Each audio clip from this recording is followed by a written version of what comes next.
Our big focus remains the winter session of Parliament. Both houses of Parliament were adjourned prematurely for the last few sessions. In fact, I must inform you that the Lok Sabha functioned for 54 minutes, while the Rajya Sabha for 75 minutes in the first week. As the opposition protested, they forced adjournments over issues including the unrest in Manipur and the violence in Uttar Pradesh's Sambhal. Will this be any better this week? Will it be different? Well, to find out, let's go across to Maria Shakil, who joins us from Vijay Chowk near the Parliament. It's over to you, Maria. Hello everyone and welcome to the special broadcast where I am coming to you live from Parliament at Vijay Chowk.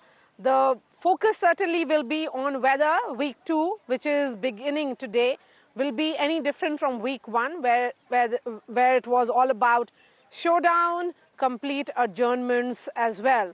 We did not see House function, but there seems to be some kind of meeting ground where the government and the opposition has agreed for discussion on constitution.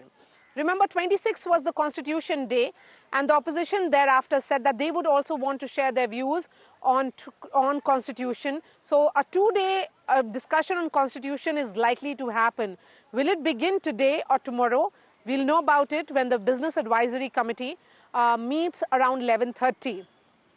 But today the big highlight will also be the External Affairs Minister Dr. S. Jaishankar's briefing with regards to India-China situation.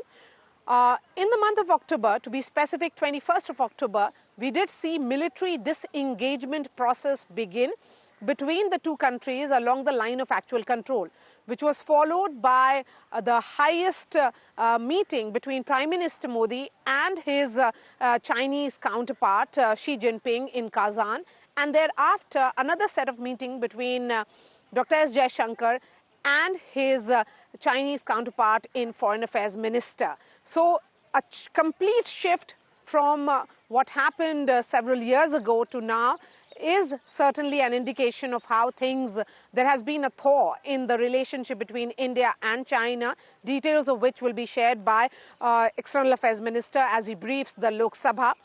Second highlight will be a series of adjournment notices which have been given by various MPs. One of the veteran parliamentarians, DMK MP, Mr. Balu, has given a notice with regards to crop damage which has been caused by the cyclone Fengal, which actually is a matter of concern, has impacted lives and livelihoods, is what he has said.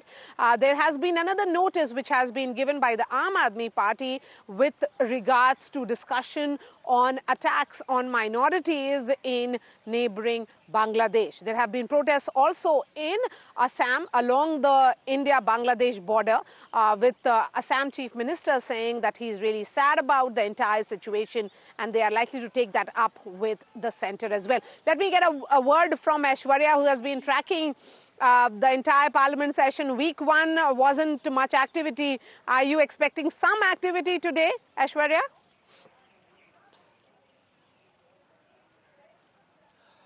Well, how will opposition act? That will be decided at the meeting that is scheduled at 10 a.m. In a short moment from now at Mallikarjun Kharge's chambers, where all the India bloc opposition parties will sit together, the floor leaders will sit together and further strategize as to how things are going to pan out as far as the opposition is concerned in the parliament. Of course, we have seen in first week of parliament session ruckus, adjournments and opposition MPs demanding specifically discussions on Manipur, statement from the Home Minister over the deteriorating situation, law and order situation in the state. They also want discussions and over the air pollution issue. There were adjournment notices that were served on the Bangladesh issue, on the Adani issue as well, and certainly it was the government who had been time and again stating that they are ready for any sort of discussion, but first they should come in the Business Advisory Committee, and if the matter is admitted and the government is ready to hold any sort of discussions. it will be decided in this meeting. Of course, opposition seems divided in the first week itself. We have seen several opposition MPs who wants to raise such matters that concerns to their states, and there were Trinamool Congress on one side who were stating that they want funds from the center, they want discussions on several issues that concerns to West Bengal as well, and therefore the reason perhaps they boycotted several of the meetings that India bloc jointly hold. And today as well, the Trinamool Congress have decided not to attend the all-important opposition meeting that will take place in a short while from now. But today as well, at around 11:30 now, we've been told that Business Advisory Committee meeting will take place, in which the opposition MPs demand that whether there would be a discussion on the constitution, as they wanted to raise their views as well. But that will be admitted or not. In Rajya Sabha, the Business Advisory Committee had already admitted about having a discussion on constitution, what dates it will be, what time period that will be given, will all that be decided. But a very important week too, because several important legislation bills are to be tabled, including the banking amendment bill, the railway amendment bill, Vayu and Vidhayak 2024, that concerns a lot of people, and the government wants these bills to be tabled for introduction, consideration and passing as well. Home Minister Amit Shah will be tabling the disaster management bill, which is again a very important bill according to government. Whether that all will happen in this week is something that we'll get to know how opposition strategizes and what BAC admits to. Yes, and whether the House will function at all, or will we be seeing a similar week 2 as we saw week 1, Aishwarya? And amidst all this is also an interesting appeal of sorts by a YSRCP MP. On that note, let me bring in the panelists now. Professor Sandeep Shastri is joining us. We have Pradeep Bhandari of the BJP and Mahima Singh of the Congress Party. Professor Shastri, an interesting petition by a YSRCP MP where they have requested that why not have a parliament session, couple of sessions, not all these 5 sessions that we see in a year, in southern India as well. That will ensure greater national unity. And at the same time, he said that weather conditions in Delhi aren't really very conducive for several of them. It's a fascinating suggestion. Wouldn't you agree on that? This is a very interesting suggestion, but I don't know whether the temperature will be very different in the south, and I'm referring to the political temperature, which decides whether actually the session goes on or not. 3 points on this, Maria. First, do we focus more on form or more on content? We seem to be focusing more on form. What happens, what you protest on, what you do. And content seems to be not so important. Secondly, in all meetings of presiding officers for the last 10 years, the stand has been taken that we will not allow disruption. All parties will come together and prevent any disruption from happening. Now, can we have a little statesmanship from all parties and ensure that the work of government, the work of business, the work of debate goes on the floor of the House? Third and last point, there is a very famous saying on Parliament, Maria, the ruling party must have its way, but the opposition must have its say. The say of the opposition is important, but then the ruling party with its majority, of course, should have a chance to get its legislation passed. Now, I think that needs to be our norm. Okay. The ruling party must have say. I don't know if we will see that happening actually this. Okay. Pradeep Bhandari, are you letting the opposition have its say at all? Or is the treasury benches of the opinion that opposition is disrupting? Let's not forget that, this is the best form of parliamentary democracy, and disruption, as Mr. Arun Jaitley of your own party had famously said, that disruption is a legitimate form of parliamentary proceeding. Well, Mr. Jaitley had made that statement in a circumstance where the Congress party and the entire country was in anger, particularly after the 2G allegations and the coal block allegations, and everybody in the country admitted that the Congress party was corrupt and it was not willing to have a discussion. Let me assure you that we are willing to give the opposition a say like we have always.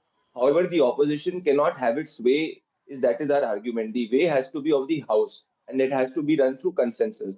Now, the chair has repeatedly said that we are ready and in fact for a short duration discussion on all matters of urgent importance under 176.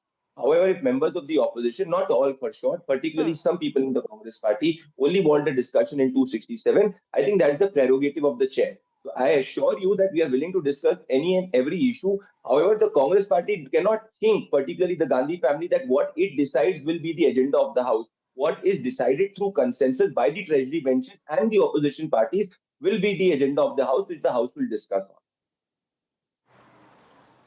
Okay. Mahima, the question is, will the opposition be ready to walk along with the government on the issue of running the House? Because there are two important issues which have been raised. I mean, of course, this concerns the Congress party as well, and Congress has been raising as much as other political parties with regards to the attacks which are continuing against Hindu minorities in Bangladesh. You have been demanding an answer from the government on the issue of India-China relationship. What has changed post-October 21st when the process of disengagement began? You have been also demanding, and your DMK partner, senior veteran leader, Mr. Balu, has demanded that there should be a discussion on the aftermath of the Cyclone Fengal, which has impacted lives and livelihoods.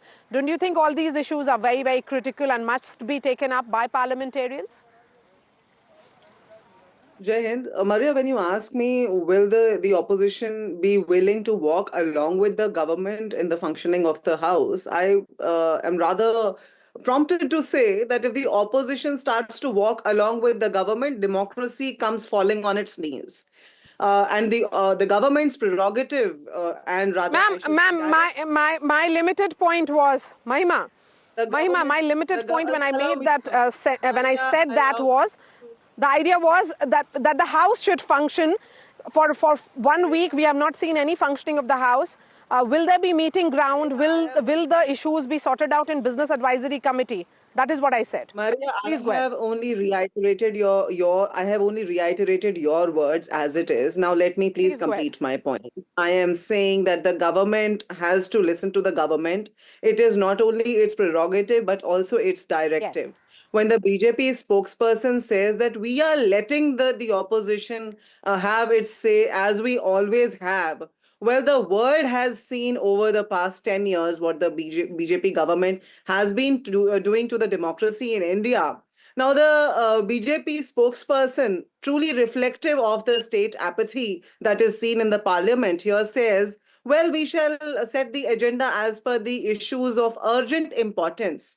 Now, this is quite shocking and actually bone-chilling if issues like Manipur unrest, if issues like Sambal violence, if issues like Mr. Adani's indictment in the US are not of urgent importance to the government of the day, if the electoral machinery's willful malfunctioning that our government has been raising consistently, and finally we are going to meet the Election Commission on the 5th, if that doesn't concern the government of the day, then I believe that, you see, the democracy has already gone to the dogs. Now, yes, we have to understand that the parliament is the opposition's platform. It is the treasury benches that are sponsoring, rather triggering this sort of discord and unrest and the disruption in the parliament. I would say it will only reflect the government's promiscuity. Pradeep, a quick response from you, and then I bring in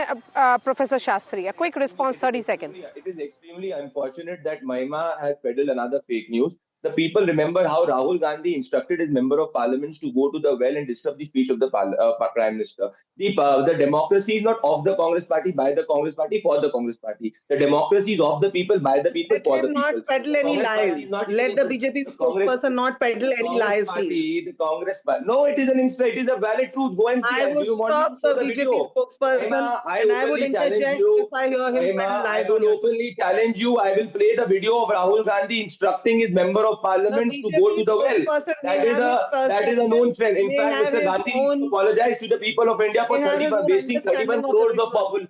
See, Mahima, if you disrupt me, if you do not allow me to speak, I will not allow you to speak, and I can shout louder than you. You were peddling fake news. Let me just let me put my narrative forward. Okay, Pradeep, 30 seconds. Yes. Quickly, go ahead, Pradeep. I will just state certain points.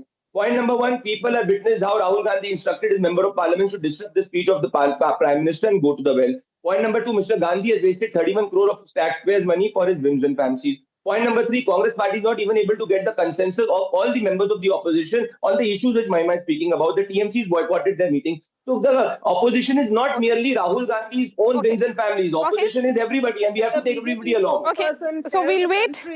We'll wait if this kind of breaking of ranks which is being seen is actually something which will continue this week as well, because TMC, for example, has been saying that they want the House to function, they have other issues to be raised.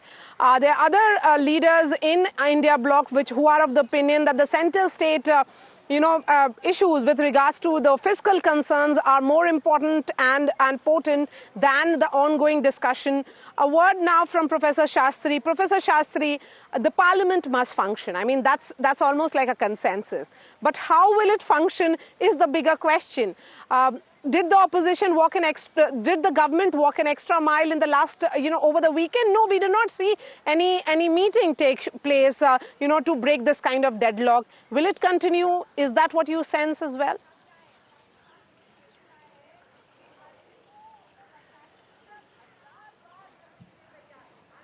Professor Shastri.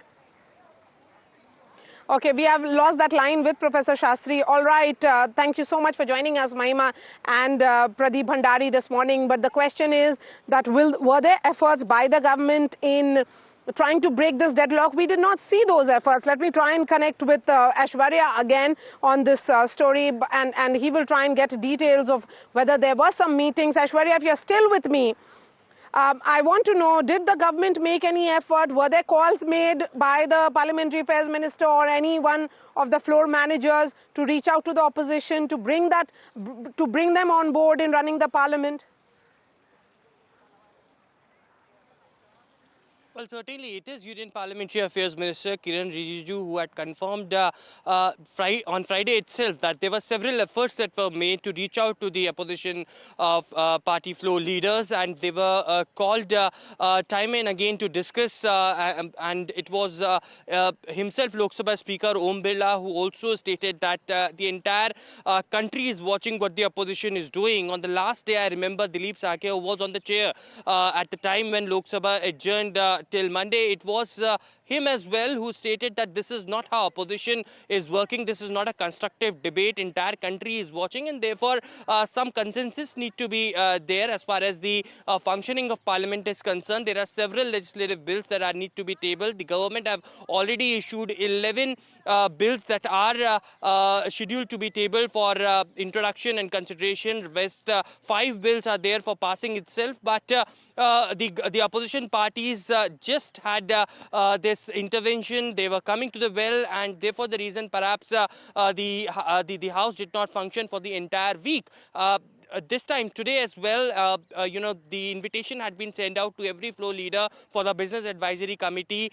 The government had stated that whatever issue they want to raise, they can put forward in that committee meeting, and if admitted, then government is ready for the discussion. And therefore, the reason perhaps the adjournment notices that were served on the first week regarding the China issue, regarding the Bangladesh issue, the government in fact went on to say that the External Affairs Minister will brief the House on the China issue today. The Bangladesh issue, on the Bangladesh issue, the External Affairs Minister had given a written reply to one of the MPs as well. So everything the government is trying to do to function the House is something that they are doing. But today, how the opposition decision will be, the meeting is still underway as we are speaking of the opposition bloc. What their strategy would be, whether there would be more protest, whether there would be EVM issue that would be raised, as some of the Congress MPs have stated, that remains to be seen after this meeting comes out and what happens in this week of the Parliament. All right, Ash, thank you so much for joining us this morning as you head inside the Parliament for the rest of the coverage. With that, it's a wrap from us. Parmeshwar, back to you in the studio with all the latest news and updates. Thank you for joining us with the latest updates.